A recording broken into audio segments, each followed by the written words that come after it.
off my camera. Should turn off my camera. We're not living in the COVID era. We're only what you wear on the top matters, huh?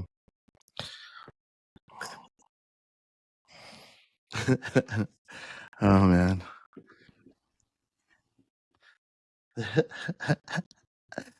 Inside joke, inside joke. Hey, so it's so funny because I was watching Jake Waddle. You know who Jake Waddle is?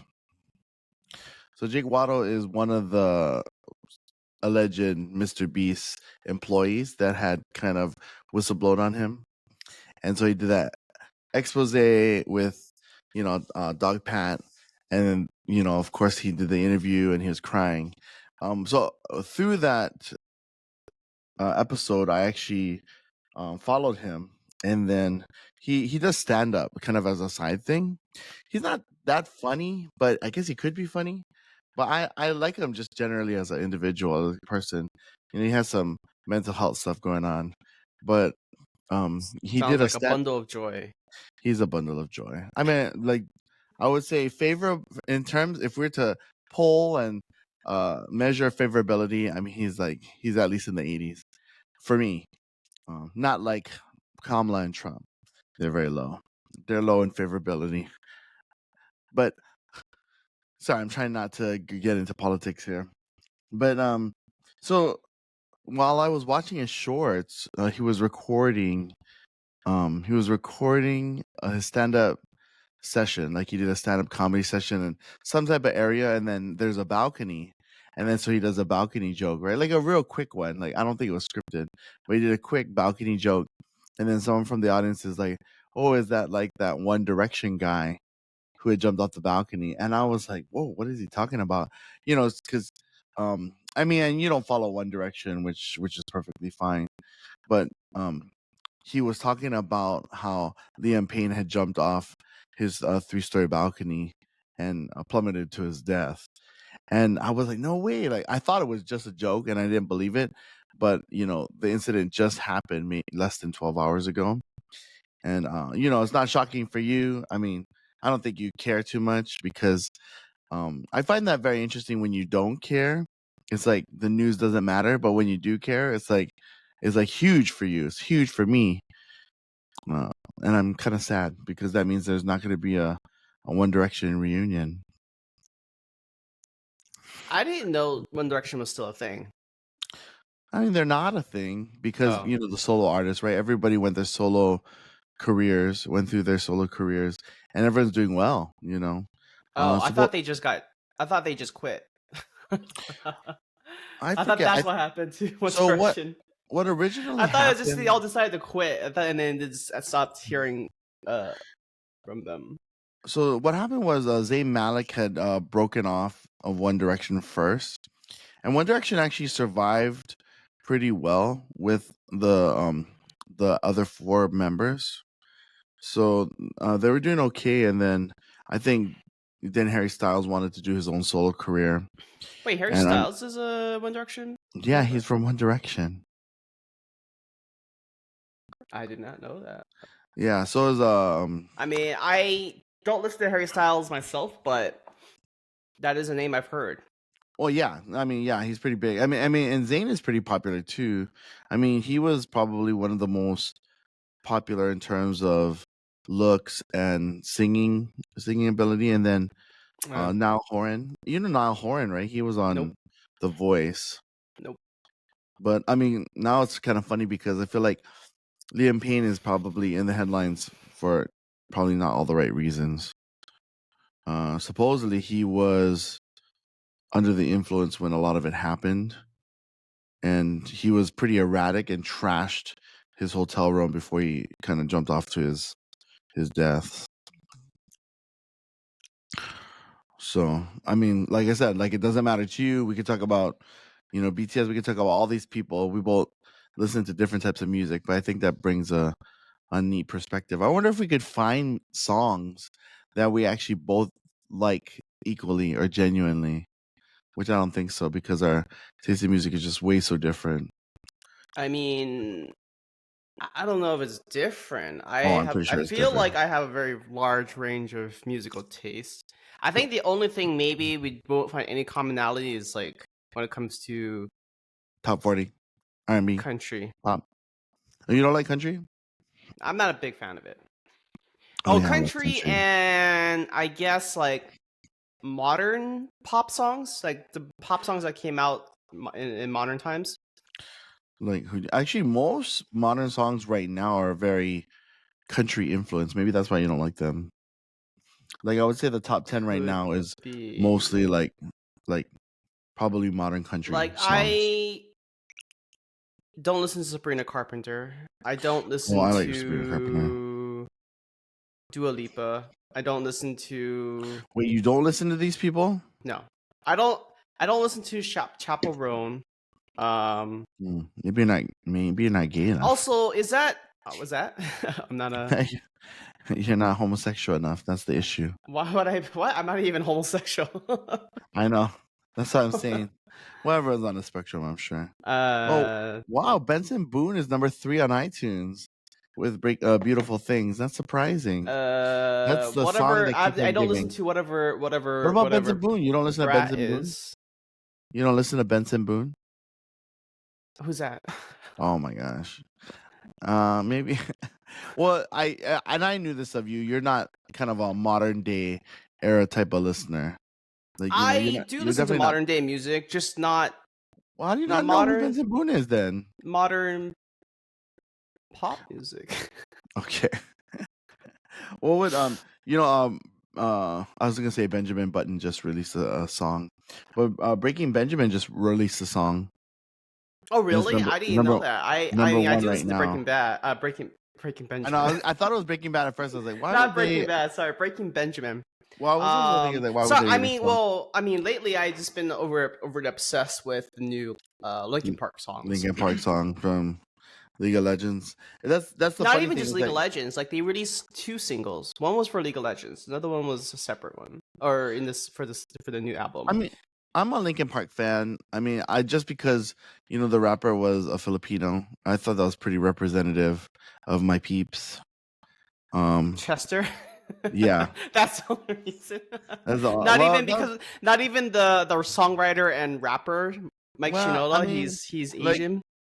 like, well, the fact that he's Asian, yes, I do like that. But I did. I mean, I like all the classics, like In the End, Numb, things like that. That's like one album.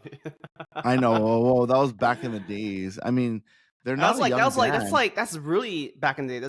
That's like pre Transformers, Linkin Park. What is Transformers? They did the soundtrack for Transformers. Or the whole track? Not the whole track, but they did songs. Like Oh, New Divide. I like New Divide was okay, yeah, for me.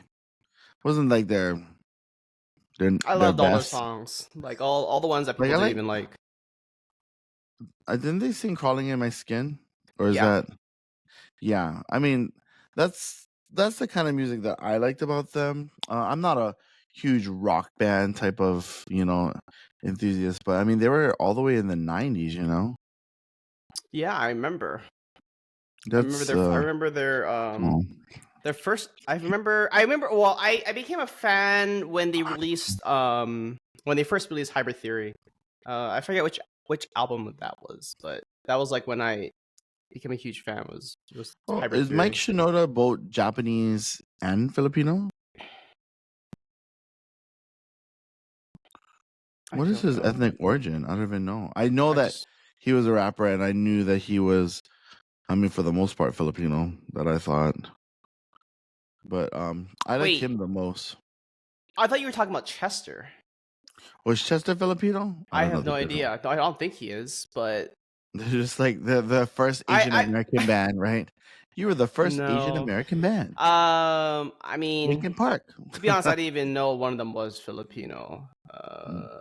Yeah, and I mean, if you're really listening to modern day music, I mean, well, you like Twice and Blackpink, right? I listened to Twice, Blackpink, New But you don't listen Jeans, to BTS. BTS. I do. Oh, what's your favorite song for BTS? Butter. Oh, okay. Not Dynamite, like most of the the new wannabes. And I like butter. Yeah, Butter's pretty good. Actually, you know what? I would say Butter was the first song that got me interested in BTS, and then I worked backwards. It's like the same thing about my favorite group, like Infinite. Infinite Yeah, I mean, K-pop. I've been K-pop. I've been a fan of K-pop for quite a while. I mean, right. I can say I listened to a lot of the OG ones. You know, before BTS, before Blackpink's Twice. You know, they had Before they came mainstream, all those peeps. well before I guess the scene kind of broke out into the West, into the mainstream West. Like, you know, you had Sister for example. I think that was Yeah. probably the earliest example of a success that broke into the West. But then, even before then, you know, you had these really old ones, like you had SNSD.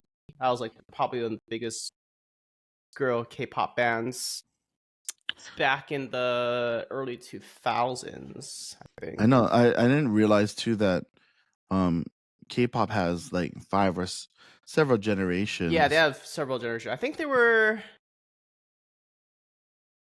I wonder Are they third gen? I what actually don't generation remember. does BTS fall under? Because they've been around for a long time. Are they? Yeah, I mean they've been a long, or like in Korea. Oh, see, I mean they've been there. Oh no, this is actually the breakdown of the generations. So first generation is 1997 to 2002. Second Oh, so that would generation is be like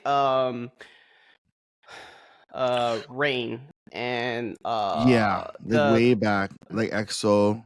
Oh no, EXO is EXO. third generation. Oh, so BTS is part of the third generation, which Oh, began so in SNSD 2012 and is ended in first 2018. generation. Who's saying Genie? Huh? I mean, all I know is looks like Blackpink, EXO, GT7. I was to say none of us are K-pop experts. Well, I mean, Uh, I've been through the generations. So Red Velvet's third generation. but Twice is also I part of haven't third listened to. generation. Yeah, I mean, suffice to say, we've been listening to K-pop music for a while. Right, yeah. I mean, same thing with me. I mean, I think when I was like 19 or 18 or something, I used to listen to a lot of J-pop, like Utada Hikaru. Oh yeah, J-pop is a cool one too. Yeah, Yeah. Hikaru Utada. I think everyone though was back in those days, like a lot of the gamers Yeah, because Kingdom of Kingdom Hearts. Hearts. Yeah. That was yeah. And then she also wrote a song for one of my favorite dramas before too, and I was like, "Oh, I like this singer," and she was pretty good. I mean, she also released a US album too, Who, Hikaru? which yeah, Tada Yeah, Hikaru. yeah, So I know. It didn't do so well, and it was like more R&B style. yeah, I kind of liked it. I mean, one of her singles peaked pretty high, I remember. Mm-hmm. Um wow, we're the same age. Me and Utada Hikaru are the same age. Yeah. And then I know she went on like a hiatus break Yeah. and then came back a few years ago. Yeah, the song First Love was my very first song that I heard from Utada Hikaru. It was like absolutely brilliant. It was so good. But that was in 1999. Yeah, But it was okay-ish good. okay-ish good. I mean, do you even like the music now? You don't even know half the songs that I mentioned that are like mainstream, like in the top 10. Yeah, Like I don't listen to Sabrina modern. Carpenter. I don't I listen to Sabrina Carpenter. Yeah, I mean, her bursting out into the mainstream scene is kind of unusual for me. I mean, I knew like for me, I feel like before, Sabrina Carpenter had released her new album, um, Yeah. Short and Sweet, I was Mm-hmm. thinking that she was just like Zendaya. Like Zendaya's trying to be a musical artist, but not really breaking through like people like Selena Gomez or Ariana Grande or Miley Cyrus. Like, I feel like she was one of those Disney people that just didn't break through. And so I felt like Sabrina Carpenter was the same way. But then she had released Short and Sweet and then everyone loved it. And then of course her songs became like some of the top songs, right? Like Espresso. And I don't know. Espresso I like I do like Taste, and me and Carrie talked about like Please Please Please. I think we like those songs. So Mm. oh Oh, I can hear that. yeah. I don't even know what's going on. And then they cue the music, right? Cue the music. But I mean, I think that's why, like I mentioned earlier, is like I don't think we have the same. I don't think we Do you have the listen same. to mentioned J-pop? Do you listen to Yoasobi? No, I did not. Her album, I think it's called the Book. I think that's what it is. Is it a good song? I mean, would you recommend to No, your it's friends? it's an album. It's called The Book. Oh, yeah. Would you recommend to your friends? Yeah, a lot of Mm, my friends do know about it. okay. Yeah, I mean, well, so that's why I think, like, I mean, I feel like, of course, through the generations, we probably listen to the same or similar music, but probably not the same music. You know what I mean?